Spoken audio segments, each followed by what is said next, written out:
It's an inyon. If two strangers even walk by each other in the street, and their clothes accidentally brush, because it means there must have been something between them in their past lives.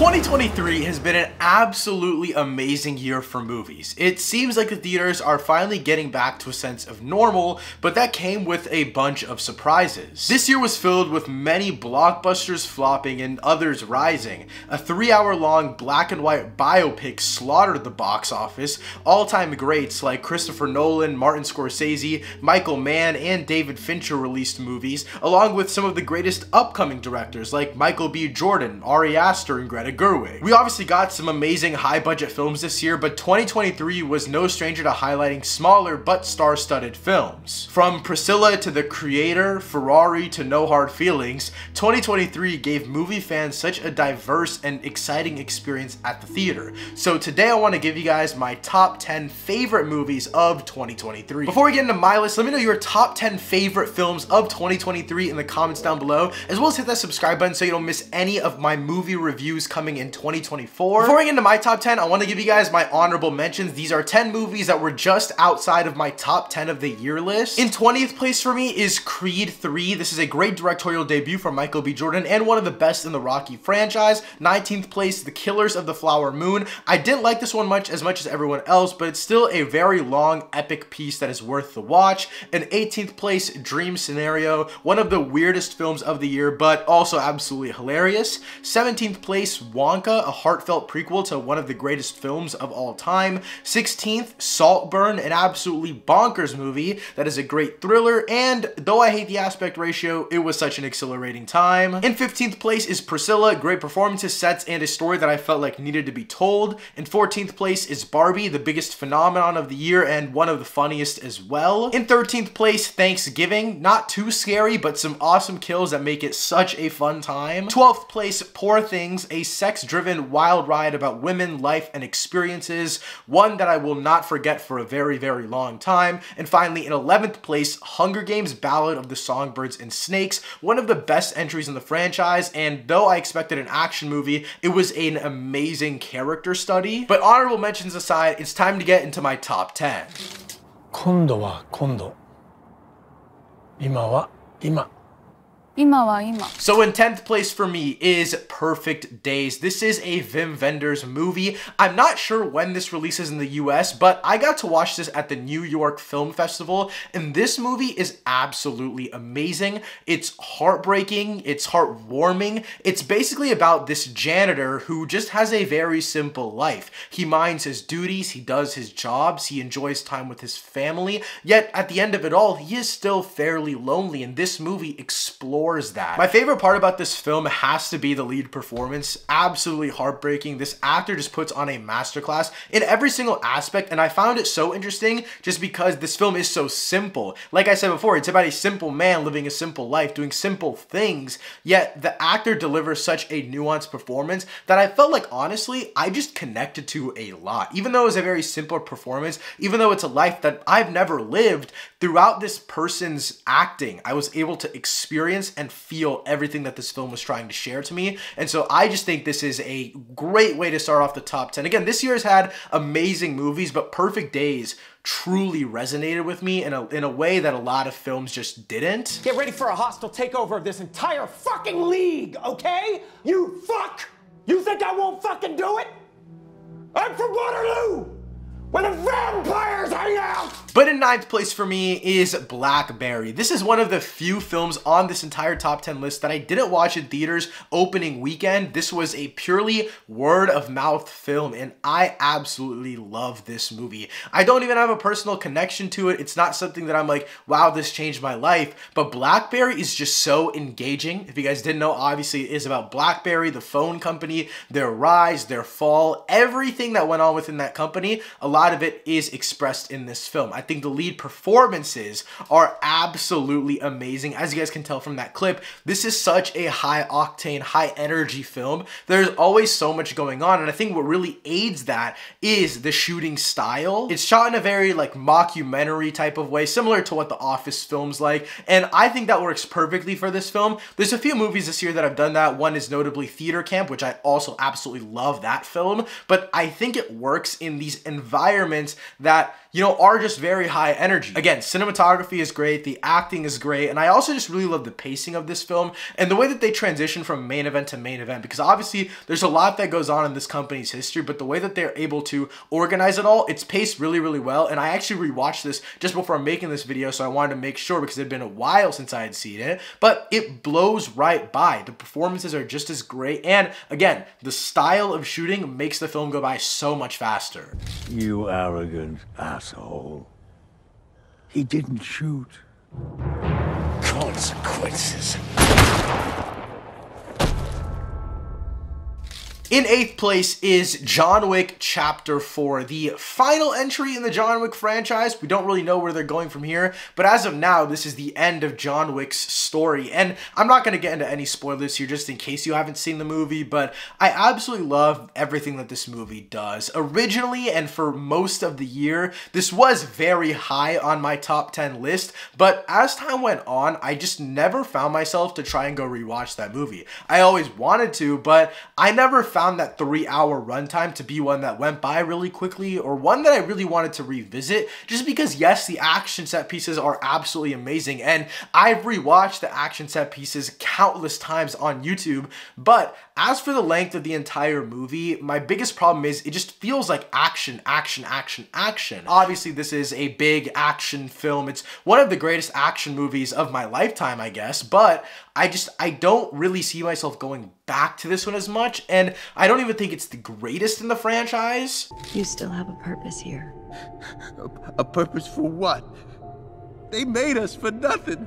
The stupid experiments to be thrown away. There are the hands that made us, and then there are the hands that guide the hands.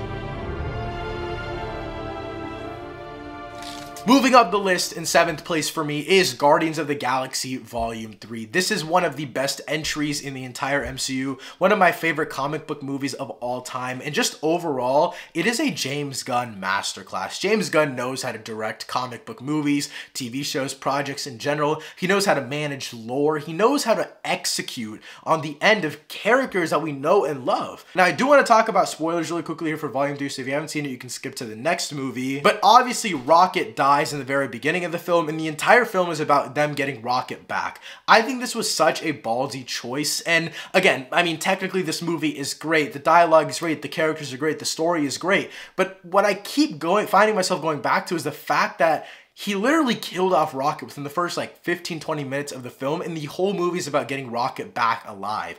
This is a core story about Rocket, which I just was never expecting to happen, and they execute it in such a great way. On the end of actually talking about stories, characters, cinematography I think was great. I love how James Gunn has transitioned into more, not modern angles, but something that just feels a little bit more like visceral, something that moves a little bit more. A lot of films have been using more wide up angles on the close-ups, and I really love that they do that a lot in this film. And on top of that, the character work is amazing. I mean, these characters have been built up for the last 10 plus years, and this was an amazing conclusion to all of them.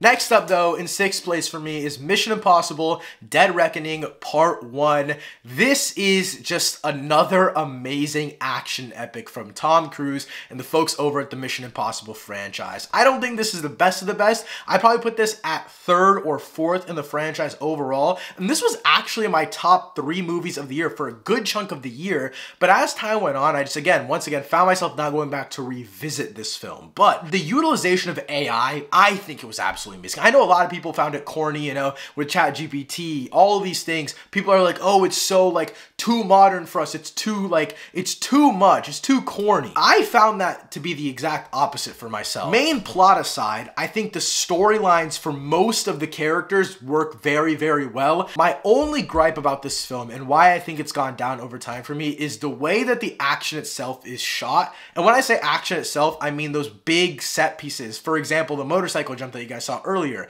I think that is obviously the craziest stunt done in this franchise. Everyone knows that. But the way that it was captured, and also there was a paragliding one at the very end of the film, and that is arguably the most dangerous thing that Tom Cruise has ever done. Like, there was barely any safety. He was just paragliding through rocks and mountains. That is technically one of the most difficult stunts to do in the entire franchise, yet it never felt that way. I felt as if the camera angles were lacking. It never felt visceral enough. What made Fallout, and especially that Halo jump scene, is, in my opinion, is one of the greatest stunts of all time. What made that scene so well captured is the fact that we were right next to Tom Cruise's face. That entire scene just has you on the edge of your seat because you're right there next to him.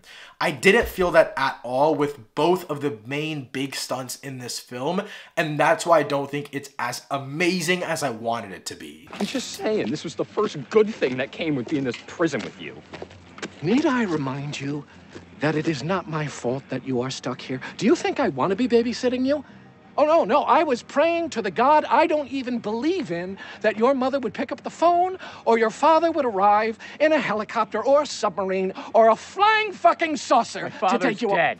Moving into my top 5, in 5th place is The Holdovers. I think this film is absolutely amazing. I watched this pretty late. I did get to catch it in theaters, but it wasn't one of those that I watched opening weekend. It was definitely a word-of-mouth film, and I checked it out on a random Saturday night, and I cried so hard. This movie is absolutely amazing. It's basically just about this kid that's in a boarding school, and his parents don't want to take him home for the Christmas, and so he has to stay at the school, and I think the lead performance with the teacher that basically has to stay back with the kid, he is absolutely amazing. One of the greatest performances of the year. And it's the teacher, this cook in the cafeteria, as well as the student, and they have these moments where they bond over the entirety of this Christmas break. And it's such a heartbreaking story. It's heartbreaking, but it's also heartfelt. And that's what I really like about it. I can't even really relate to this film, but it just made me so emotional because of the way, the style, the setting even. It takes place during the Christmas time. I don't want to say too much else about this film because I feel like a lot of people haven't seen it, so I definitely recommend checking it out.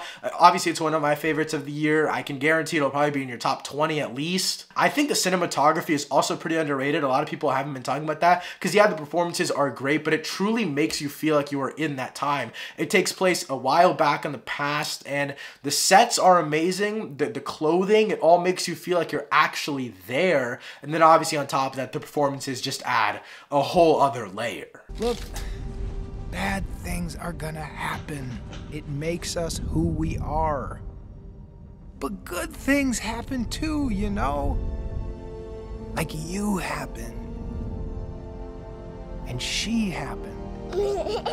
In 4th place for me is Spider-Man Across the Spider-Verse. This film is absolutely amazing. You guys have probably heard it over and over and over. Almost everyone I've talked to loves this film, and rightfully so. I've seen this film 5 times in theaters, and it never felt like it was over 2 hours long, and it is the longest animated movie of all time. I think Spider-Man 2099 is a great antagonistic character. I wouldn't necessarily call him a villain, but he's a great opposing figure to Miles Morales. Peter B. Parker, Gwen, they're all back, and the way that the story evolves is absolutely amazing. On top of that, the animation is gorgeous. It is beautifully, probably the greatest animation of all time in terms of just like raw beauty on the screen. And I'm just excited to see where this goes because we haven't had a trilogy that spans this much and that is actually been great throughout for a very, very long time, especially a comic book trilogy like this. So I'm excited to see where this goes.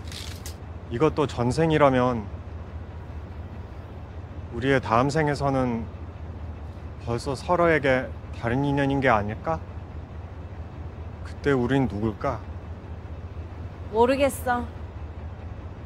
In third place for me is, of course, Past Lives. This has been in my top 3 movies of the year for pretty much since I've seen it, and I haven't been able to talk about it much. I absolutely love this film. It's from A24, and if you somehow don't know what it's basically about this Korean girl who moved to America when she was young. She left her best friend that used to live in Korea, and now she's with a white guy in America, and the whole film is about her friend from Korea coming back to visit and them kind of rekindling the spark that they have. And it's obviously about a past life. It's about what if they were together in a past life? What if their lives were different in a past life? What if they never were together in general? It's asking all of these questions that are very existential, but what I love about this film is that it doesn't feel existential. It feels like you are right there with them in the moment. Like the struggles of taking these relationship problems and these grand existential ideas, the problem with taking those day to day is that you don't know the existential part of it. You don't understand where it's going to go in the long term, and I think this film perfectly captures that. And it captures it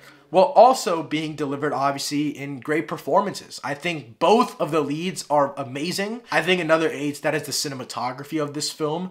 I think it's so just laid back. It's always a room is what it feels like, and that's why I like it so much. It never feels like it's putting pressure on you, and it never makes you feel claustrophobic, and I think that's what makes it, again, feel so existential, is because everything you're seeing feels like something you could just be watching from across the room, and I absolutely love that. Ever since I was a child, people said my family was cursed. Mom tried to protect us with God. Pop tried to protect us with wrestling. He said if we were the toughest, the strongest, nothing could ever hurt us. I believed him. We all did.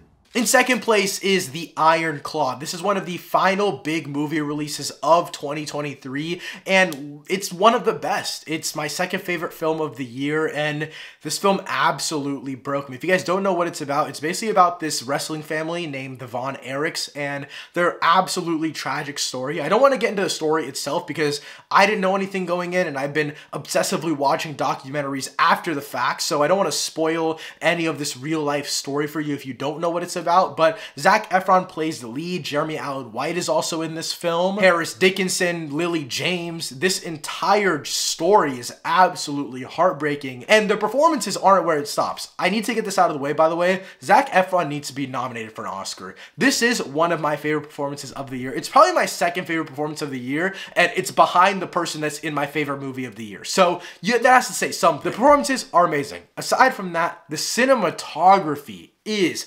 absolutely perfect.